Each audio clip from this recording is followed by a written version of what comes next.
Pellet prices hit $959 a ton last year, yet most rabbit owners still buy them by the bag every month, without ever questioning whether there is a better way. You do not have to do that.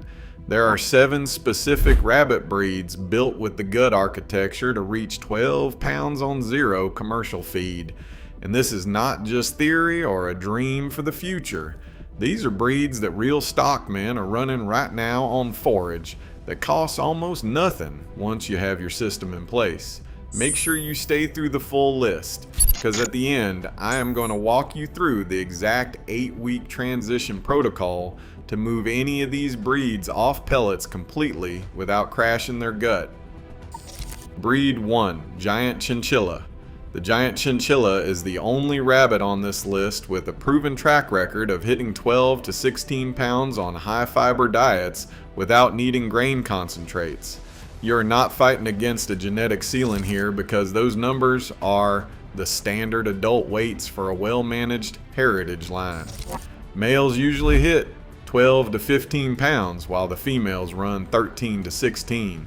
And the kits reach 7 pounds by 8 weeks before their frames continue building steadily past that point. This late maturing trait is exactly what separates this breed from every commercial option you will find.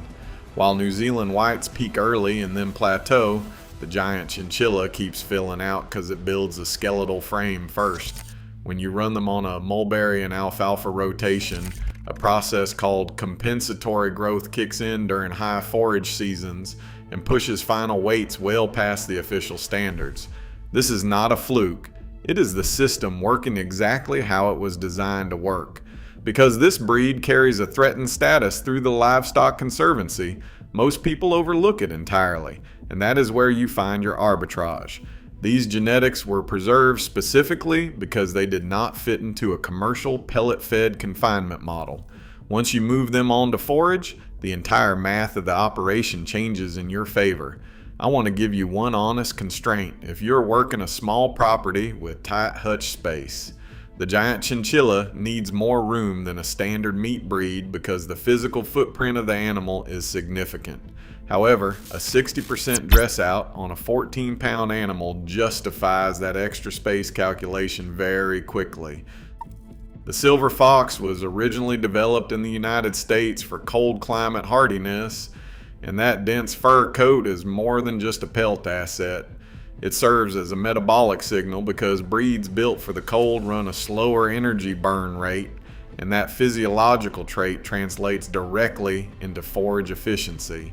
This animal does not require the energy density of grain to maintain its condition the way a commercially optimized breed does. The heritage gut is the other piece of this puzzle you need to understand.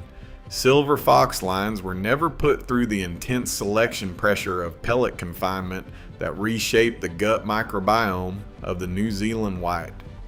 Their pasture-adapted baseline is still intact, which means the fiber fermenting capacity is already there without the 8-week transition period you would need with a commercial breed.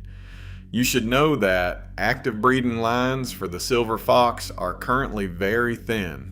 You will not find these specific genetics at a local feed store or through a commercial supplier, and that scarcity matters because diluted lines will not carry these same metabolic traits. When you move them to forage, the silver fox needs 1 to 3 extra weeks compared to pellet-fed rabbits to reach a good butcher weight. The result of that extra time is a leaner, denser meat with less fat marbling, and that is exactly what a direct market customer is willing to pay a premium for. If your rabbits look healthy on forage, but they are not gaining weight, the problem is likely that you are running the wrong genetics rather than the wrong feed. Breed 3, American Chinchilla. Most people hear the name chinchilla and immediately think of the giant, but the American Chinchilla is a different animal entirely. In many ways, it is the more practical choice for a working forage operation. Adult weights run between 9 and 12 pounds, but the frame is fine-boned in a way that most large heritage breeds simply are not. This bone structure is a major advantage because it shifts the meat to bone ratio in your favor without sacrificing the final weight of the animal. You are not carrying a bunch of excess skeleton to the butcher block, so what you are selling is mostly muscle. On a forage system, this is even more important because your grow-out timeline is already longer than a standard pellet operation. The pasture genetics on this breed trace back to French chinchilla imports from decades ago. Those European lines were never industrialized the way American commercial breeds were, so the forage-adapted gut traits stayed with the genetics when the animals crossed the Atlantic. Heritage. Lines of the American chinchilla can produce 4 to 5 pounds of dressed weight per doe every year on grass alone. And that is just the baseline before you start adding high-protein forage crops into your rotation. There is also a second revenue stream here that most people running strictly commercial breeds never even think to tap. The pelt is a dense rolled fur that carries real market value. When you run a forage system where your feed cost is already near zero, adding pelt income to every harvest changes the return on investment in a way that no commercial breed can replicate. I have one sourcing note that you need to get right before you start. The American chinchilla is recognized by the ARBA, but it is becoming increasingly rare. Show breeders and meat-focused lines produce very different animals, so buying from a show line without asking about production history can leave you with a rabbit that looks great on a table but performs poorly in a colony. You need to ask specifically about their forage history before you spend any money. Breed 4, Champagne d'Argent. This breed goes all the way back to 17th century France, which means it was developed on pasture grass long before the first commercial pellet was ever manufactured. That is not just a marketing angle for the breed, it is a documented selection history that shows up in how they perform when you take grain out of the equation. Adult weights land between 8 and 11 pounds, with litter sizes usually ranging from 6 to 8 kits. Their temperament is calm enough that managing them in a colony on pasture stays practical, and that is a real operational advantage when you're trying to manage forage rotations across multiple does. There is a genetic purity marker built into this breed that no other rabbit on this list has. The kits are born black and then they turn silver progressively until they hit 5 or 6 months of age. If they silver on schedule, you know you have clean heritage lines, while off-color kits are slow silvering signals, diluted genetics that might have a weaker forage capacity. It acts as a built-in quality check for your breeding stock. United States lines, particularly the heritage stock out of Minnesota, have been selected for meat growth on top of that original French pasture base. This combination makes the Champagne the most developed dual-purpose option on this list. If you are working on a semi-urban property or a backyard setup with limited run space, the moderate size and calm temperament of the Champagne make it the most manageable forage breed to actually start with. Breed 5, Beverin. Most of the breeds on this list carry ARBA recognition and at least some presence in the heritage rabbit community, but the Beverin barely registers on the radar. You will not find it in a commercial catalog, you will not see it at a feed store, and most rabbit producers have never heard anyone mention it in a serious conversation about meat production. That invisibility is exactly why it belongs on this list. The Beverin is Belgian, and it was bred for outdoor colony production long before industrial agriculture existed as a concept. That selection pressure did not happen for a few seasons, but instead it happened over generations of animals living on grass, producing kits on grass, and getting culled if they could not hold condition without grain support. What survived that process was a large framed rabbit with a gut built for non-pelleted diets, and documented homestead growth puts this breed at 8 pounds by 12 weeks on the grass with no pellet supplementation. The full adult frame pushes past 10 pounds on a steady non-pellet growth curve. Where the Beverin quietly separates itself from other heritage options is maternal performance under forage conditions. On a pellet-free system, doe nutrition is less calorie dense than what commercial breeds were designed around, and kit survival rates often reflect that. The Beveren's maternal instincts are strong enough that survival rates stay high even when the doe is running on forage alone, which is not a small operational detail. Kit mortality on a forage system will quietly destroy your per doe numbers faster than feed costs ever will. Cold and heat tolerance give the Beveren another edge. If your operation runs through hard winters or hot summers without climate-controlled housing, most heritage breeds require management adjustments at the extremes. The Beveren handles both ends of the temperature range better than most options on this list, and that makes it one of the few breeds here you can run outdoors year-round without building your management system around weather. Breed 6. Cinnamon. The cinnamon emerged in the 1960s as a backyard cross between checkered giant and Californian lines. At first glance, that lineage sounds like it would produce the pellet-dependent commercial genetics you are trying to avoid. It does not, and here is why. The checkered giant side of the cross contributed heritage frame traits that the Californian alone does not have. The resultant animal retained forage efficiency without inheriting the skeletal bulk that makes pure giant lines inefficient at butcher weight. Adult size runs 9 to 11 pounds, and the dense fur coat carries the same cold tolerance advantage you heard about in the silver fox, making year-round outdoor production viable without the sourcing difficulty.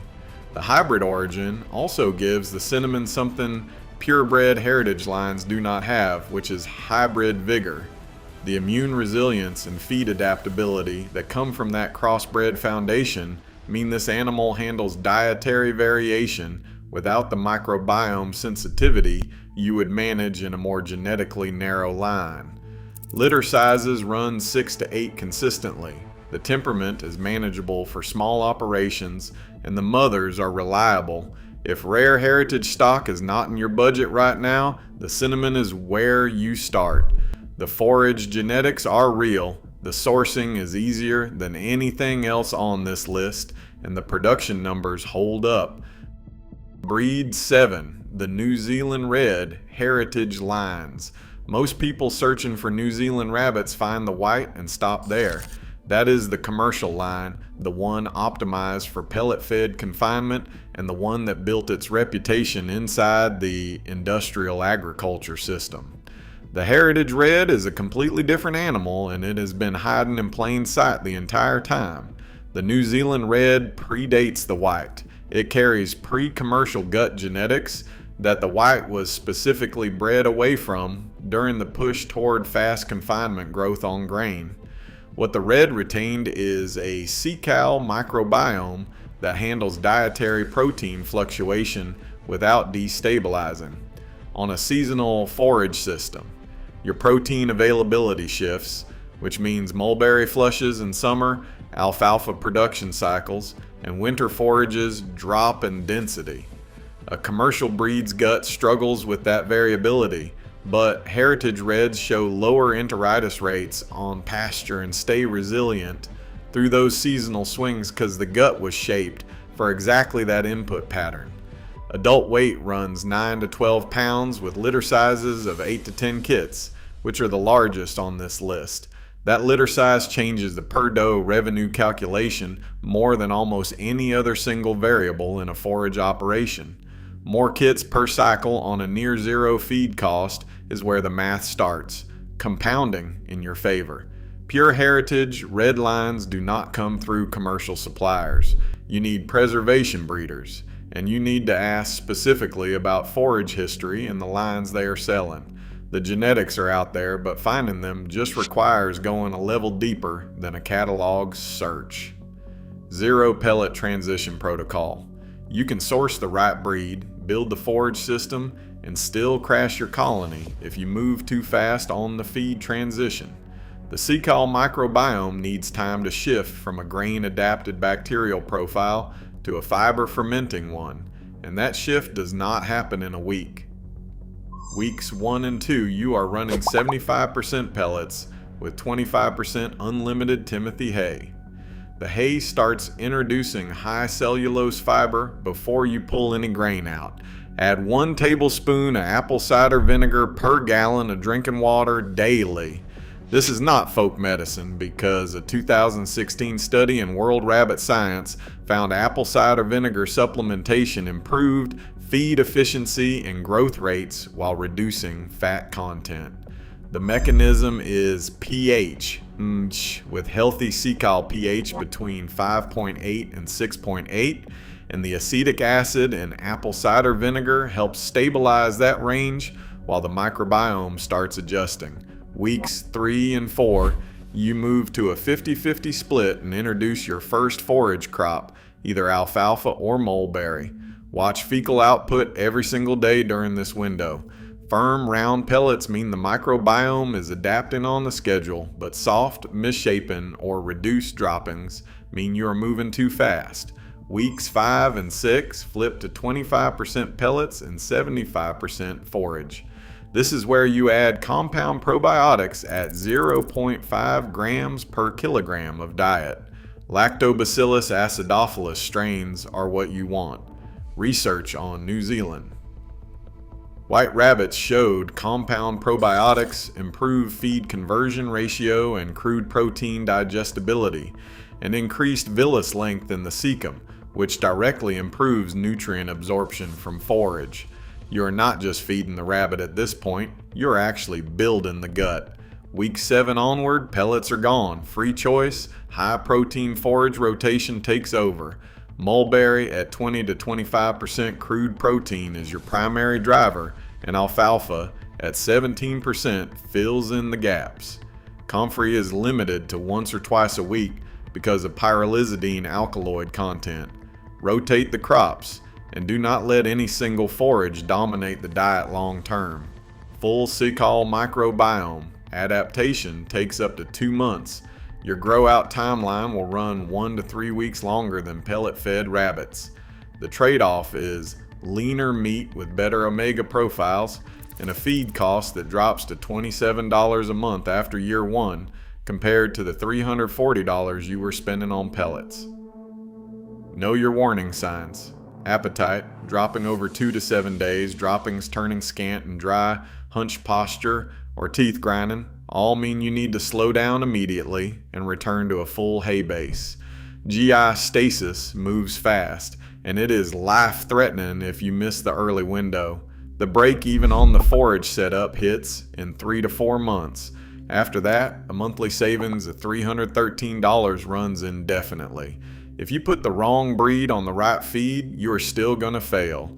Every animal on this list earned its spot through generations of pasture pressure long before commercial feed even existed, and that is the specific selection event you're buying into when you source from a preservation breeder. You need to go through ARBA heritage lines rather than pet stores or commercial suppliers because the genetics either carry this capacity or they simply do not. No management system on earth can close that gap if the foundation is missing. Drop a comment below and let me know which breed you are already running or which one you plan to start with.